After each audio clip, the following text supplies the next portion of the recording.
Good morning. Welcome to the saw shop. I thought I'd come in. Let me adjust this up just a hair. Thought I'd come in and talk to you a little bit about something a lot of people don't think about, and that's keeping your chain sharp and how do you go about doing it, different things. Um, well, I do a little bit of hand sharpening in between uses. You know, if the chain is in really good shape still, just to freshen it up. But if I've got some cutters that's trying to get turned down or they're trying to get rounded right on the tip, a lot of times it takes a lot of work with a hand file to get those cleaned back up. You can do it, but it just takes a lot more time.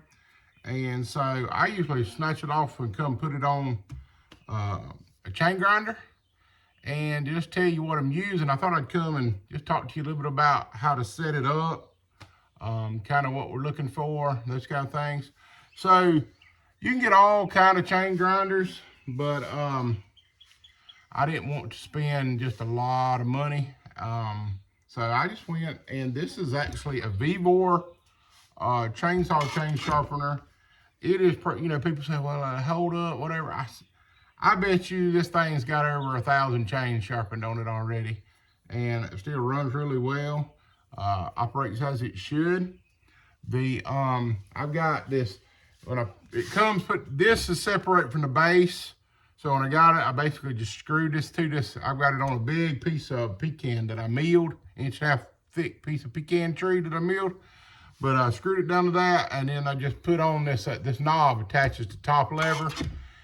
The biggest thing, couple of little things, in the basic setup, you got the 30, up here we cut on 30 degrees, back here we cut on 60 degrees, which is about standard for most chains. This right here is probably one of your bigger things that you got to be mindful of. This is your stopper. And depending on how big the chain is, depending on how big the cutter is, you got to know where to stop this blade because you don't want to cut down into the link and, and hurt the chain or whatever. So, but anyway, I just thought I'd go through how to kind of set it up. So, this, up under the bottom right here, let me go down a little with it so you can see what I'm talking about. So up under the bottom right here, there's a knob, there's a tensioner knob, and that actually tightens this part up right here. Back and two, back and two, back and two. I've already sharpened part of this chain, but before I finished up, I wanted to come and show you kind of how to set it up. So we always want to cut on 30 degrees. We always want the cutters facing to the right because you're cutting in, it's just an easier way to maneuver it. You never move this chain, you never turn it around. You just flip this thing back and two, back and two. And, well, you can when you go the other way to get it right. But with this one right here, we're actually cutting the cross chain this way. All right. And so we're on 30 degrees right now. All right, so right up here, let me see if I can bring y'all into a different spot so you can see it. I don't know if I can or not. Let's see if you can see exactly what I'm talking about here as we're setting it up. All right, so right here, this is your adjuster mechanism. Go on down just a hair more. This is your adjuster mechanism right here. So there's several things going on right here. This is your tensioner rod that puts tension on the chain before you cut. This is your adjuster knob. This is your set that stops it from going from moving any further in. So I'm gonna back it off just to kind of loosen that up. Let's back it off. That takes the tension off and lets the chain actually slide back. All right. And this right here is basically your chain catch that you're gonna pull back against when you get the chain where you're gonna go. And it puts tension against this rod, and then this right here locks it in place, and then you come down and you cut, you grind. All right, so I backed it way off, so let's get it kind of where we think we want it. So the first thing I'm gonna do is get it where I think it's somewhere close, so let's run it in. I'm gonna pull, sorry about that. It didn't like that. Let's lay it right here, please. All right, so we're gonna pull in the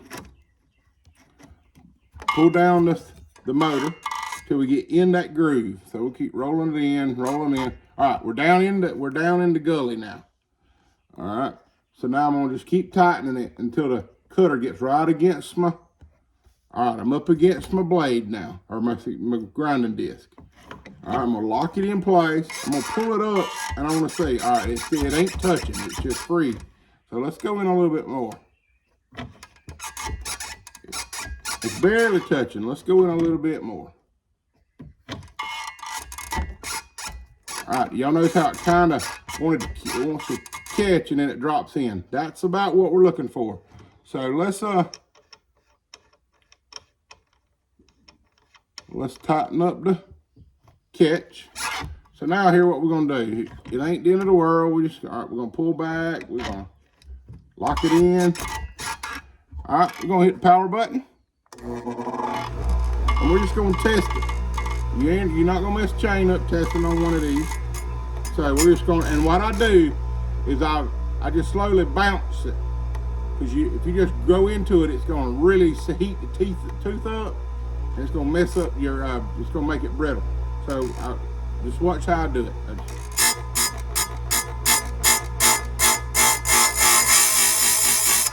All right, and that one's cut.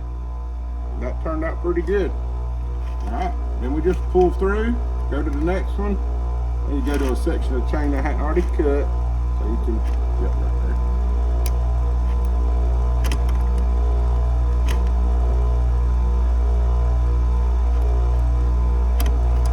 All right, tighten it down. Same thing, we're just gonna bounce, bounce, bounce, bounce, bounce.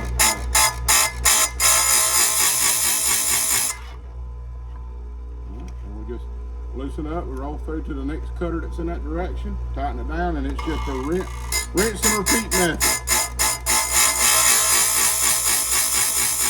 This is a 67 drive, so that means you're gonna have about 18 cutters going each way. So you guys gonna go, and you'll be able to tell when you get back to the one you've already done. Because once you get the one you've already done, it's gonna be really, you're not gonna get all the resistance at the tooth.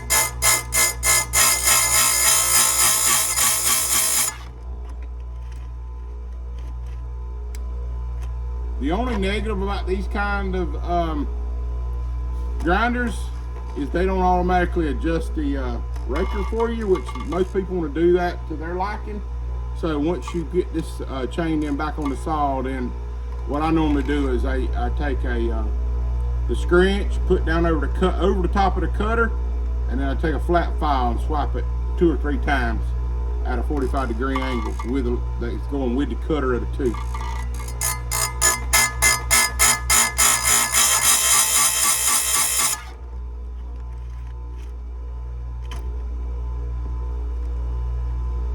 Sometimes that catch we get a little too far with the chain. You got to reach there.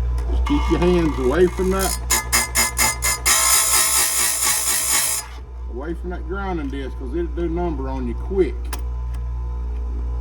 It's when you think it's cutting this metal like it is. And a lot of times what you'll see on this tooth, the leading corner of this tooth, if it's got dull, is really shiny. And so you'll actually see as you're cutting this, that shiny, that real shiny leading edge or leading point, that very front point, you'll see it disappear. That's how you know you've got it back sharp. If you cut it and you can still see that little shiny point, it means you didn't take enough off. That's how I usually judge it.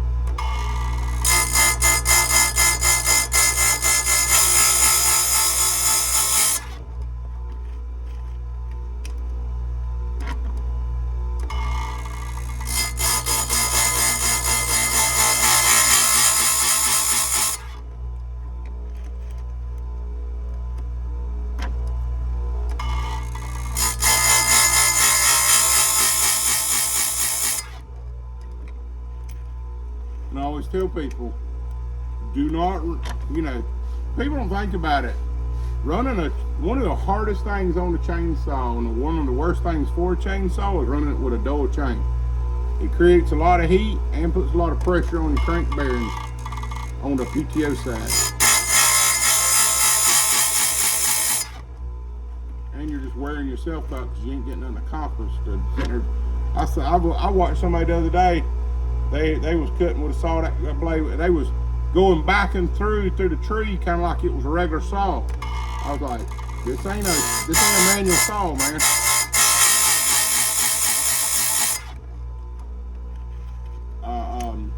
A saw with a good sharp chain, I mean, the weight of the saw itself ought to just about take you right on down through the tree if the chain's right, set right. It should almost pull itself through the tree. You got the raker set and all that. So, all right, this is our last one. Did you see here how I didn't have to bump that? It just went straight on through. That's how you can tell when you get back to where you started. All right. Well, I know it's tight. Video's tight quarters, but hopefully, I'm gonna put you back up on the stand here.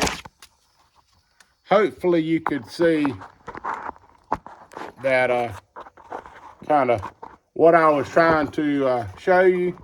You know, it's not an art, but it's a necessity. You want a good sharp chain. You want to be able to, you don't want to wear your saw out. You don't want to wear yourself out. You don't, you know, and once that chain gets dull, you start creating heat in that chain, you just run that chain because you burn it up. And once it's burned up, it won't hold its edge anymore like it needs to. But anyway, this is what I've been after this morning. There's, let's see. You can see there's 9 chains right there I sharpened for a guy this morning. I thought I'd just bring in and make you a little short video. But anyway, there you go. So I'm going to sign off from the saw shop. Y'all have a good one. Take care.